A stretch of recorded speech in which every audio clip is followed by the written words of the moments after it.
So what are we talking about now? In this segment, we're going to talk about buying online versus your friendly local game store, a topic of controversy, frankly. And people like to, I've noticed people like to virtue signal about this. Have you noticed that? People totally like to, I would never buy from Amazon because I support my friendly local game store. And the truth is, I do like supporting friendly local game stores, but I don't like it when they're marked up incredibly high on prices. Unless they've got a valid reason to do so. And they do have a valid reason in one case. And the problem is there's not very many of these that do this anymore. And that is someone that really is a concierge, a game concierge when you go into the store. When I first got into the hobby, there was a store called 31st Century Games and a guy named Joe who ran that store. And I to this day, I credit him to getting me into the hobby because what happened is we came into the store and I think we knew about Settlers of Catan. And he knew that. We talked about that. And he's like, well, have you tried this? Have you tried this? And had suggestions and was willing to teach them to us and willing to just bring us in and nurture us and hold us. And well, maybe not hold us, but he brought us along in the hobby and it was so good. He was so good at that. And every time we'd come in, we'd be like, well, I liked this, but I didn't like this. And he goes, oh, well then here, I know you're going to like this, but you won't like this. And just a real hands-on experience for a local game store. And that's what I want to see out of a friendly local game store. So I want to see that kind of courtesy, that kind of care. If that's the case, I'm more than happy to pay a higher price.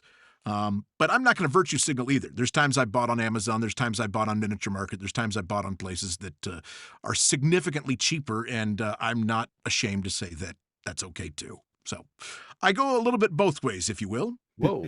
So what I'm hearing, Andy, if you want to go support a friendly local game store, they have to be able to hold you and touch you and hug you, because that was the biggest compliment I heard you say for 31st century. I got to say that it is a form of it's completely legal in some states. I think you can do that at board game stores in Nevada. They did have cuddle rooms. Sounds like a game store that Deshaun Watson would go to. Yeah. That's sports ball for those of you that don't know what we're talking about. Right. That's some sports ball references. That's me. I don't know. And Justin Tucker, maybe. Possibly. More sports ball references. Hey, you guys ruined it. We don't know about sports ball. I do know about buying board games. And I would really prefer to buy them at my friendly local game store. It was not always the case. There was a time where I would try to buy them online, but it was a trap. Okay, guys, buying online is a trap. All of the popular game stores out there, you know what they do, right? They're like, if you spend $100, you get free shipping. You'll save $7. So what do? You buy the game you wanted for $30, and then you buy $70 more worth of games to get free shipping. You know who's never done that to me? My friendly local game store. I walk in and I go, hey, I want this game. And they're like, great, here you go.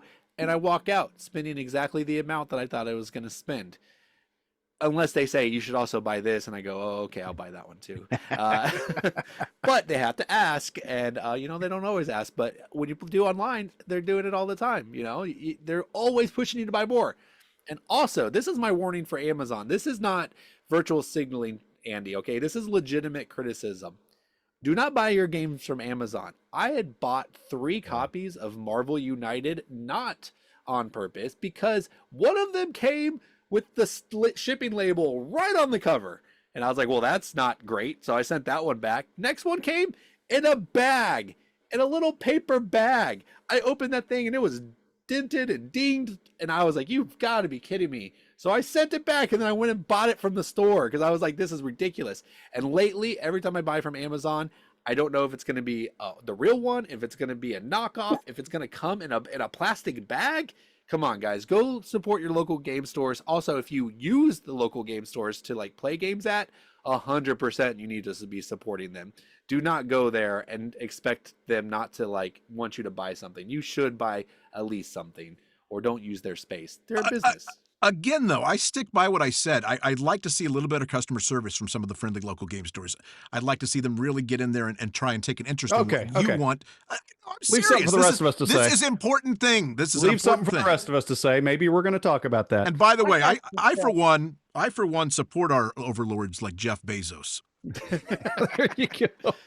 All right. Apparently, John's itching to say something that Andy was about to say. Okay. echoing Daniel a little bit, but on my own here, is that the friendly local game store needs to have the emphasis on friendly, which was kind of what Andy was getting at there. If they have the emphasis on friendly, then they're going to get my money. And we've got a couple of them here in the Kansas City area that do that.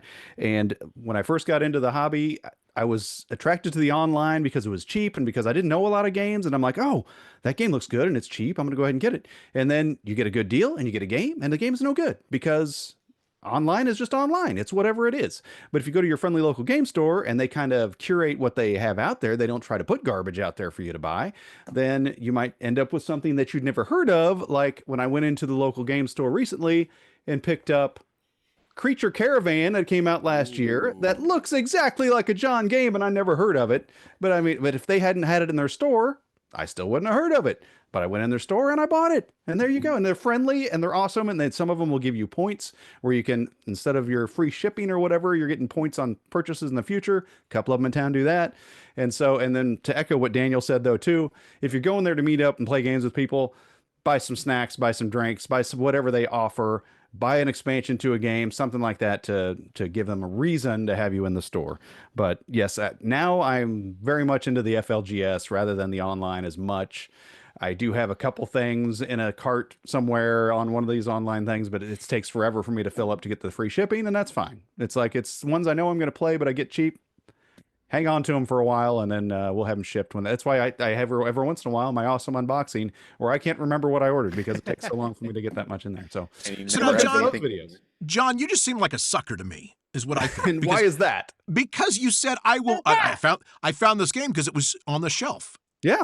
That's not a reason to like a game. You need somebody to tell you about the game and see whether you like it. You need to test it and play it. That's what I like about friendly local game stores is you can play test stuff. True. But I read the back of the box and it sounded like a me game. It's a tableau building game with dice mitigation, dice management, and all that stuff, dice placement. Oh, and simultaneous play. Oh my gosh, taking my money. Oh, so boring. And hey, Andy, since you're the only ones that it's the oldest here right now, there's this thing on your phone called Board Game Geek that you can look up while you're shopping at a game store. It tells you stuff. I bet you do that to Price Match, don't you? You horrible person, you. Hey, and I'm not the oldest. John is way older than me. But you're acting old. That's funny. She convinced me you were older than John. But that's so funny. Hey, no, but John brought up something that I did want to before we get into Kelly's thoughts. Dang it, I lost it again. I always do that. Never interrupt. Oh, okay. Oh, when you go to a game store, I always like to have like a list of games in my head that are like, these are game store games, things that are like going to be $20 or less. That way, if I see it, I can like go buy it and support them in that way. Gotcha. So I'm not buying a $60 board game every time I walk in, but I'm like, if they have this $15 game, I'm going to grab it. Like Board Salad, maybe that's one on your mental list. Yeah, good point. Good point. Yeah, is that a TV show? List. Yeah, I don't know. Mentalist. It's I don't know. Kelly, tell us about Mentalist. Go. All right. Okay, so I also do both, and here's my reasoning. Game stores like our local Mission Board Games, like I mentioned, have wonderful reward system. So every time you buy, you're accruing some money off. It feels like a nice little discount, and they're super friendly there. So I definitely go there a lot. And then there's another game store I really like that has consignment. And that's kind of unusual. Some game stores are afraid to go there because they feel like they're, undercutting their own stuff, but they do it very well. They have the best top games, and then you can get some games maybe you missed and help somebody sell their games. So it's kind of a mixed bag, but I agree it's hard because, if you have a board game store, you have so many more overhead costs, you're paying rent and, displays, a whole nine, and that's probably why they can't go as deeply discounted. So that is a great way. Like, hey, we've all had the game store we used to play at or still visit. We definitely want to support that too. But it's hard to hit the kind of deep discounts you can find online. Now, I also agree with Daniel with the shipping thing. It is funny because you literally will be going there for a $30 game. They're like, oh, I got to spend $100. Yeah. But there is an online establishment, Game Nerds, that actually has a hold process. Hashtag not a sponsor. Yep. Yeah. Yeah, they're not the only ones. And they actually let you buy one game at a time and put it on hold till you hit that threshold. So that's kind of something interesting I just learned. So it's like a mixed bag. It's like, you want to just support the hobby in general. And I think everyone's trying to make money. They're all businesses. I just think That's kind of nuts. a bit of both. I don't know how you Mixed people bag of can. nuts. I don't know how you people could take advantage of that. I'm gonna buy a game and let them hold on to it for 6 months.